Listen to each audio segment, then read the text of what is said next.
Dans un tournant historique du conflit kurde de 4 décennies en Turquie, le Parti des travailleurs du Kurdistan, PKK, a officiellement annoncé sa dissolution le lundi 12 mai, marquant la fin d'une lutte armée qui a fait plus de 40 000 victimes depuis 1984. L'annonce, rapportée en premier par l'agence de presse pro-kurde ANF, fait suite à un congrès historique tenu par le groupe le 9 mai, au cours duquel il a voté pour dissoudre sa structure organisationnelle et abandonner la voie de la résistance armée. Le 12e congrès du PKK a décidé de dissoudre la structure organisationnelle du PKK et de mettre fin à la méthode de lutte armée, a indiqué le communiqué officiel du groupe, signalant ce qu'il a décrit comme l'accomplissement de sa mission historique. Cette décision survient après plus d'un an de négociations discrètes impliquant l'État turc et Abdullah Öcalan, le fondateur emprisonné du PKK et figure idéologique du groupe, qui est incarcéré sur l'île İmralı depuis 26 ans. Son récent appel à un cessez-le-feu permanent, le 27 février, a été décrit par beaucoup comme un moment décisif ayant conduit à ce tournant pacifique.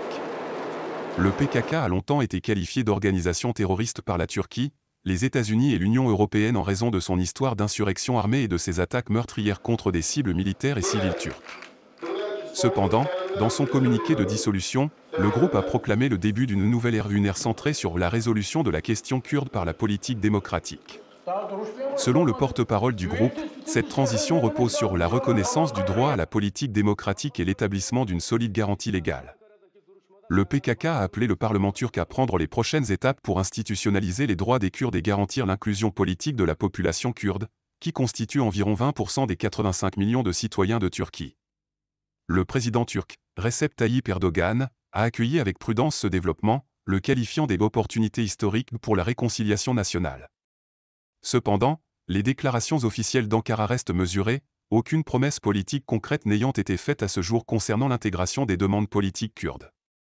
L'effort actuel pour la paix doit beaucoup aux efforts de médiation en coulisses lancés l'automne dernier par l'allié nationaliste d'Erdogan, Devlet Bahçeli, et canalisé par le parti pro-kurde DEM.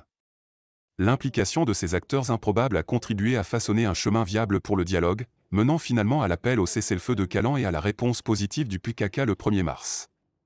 À ce jour, il n'existe pas de détails publiquement disponibles sur les protocoles de désarmement, les plans de réintégration ou les réformes juridiques.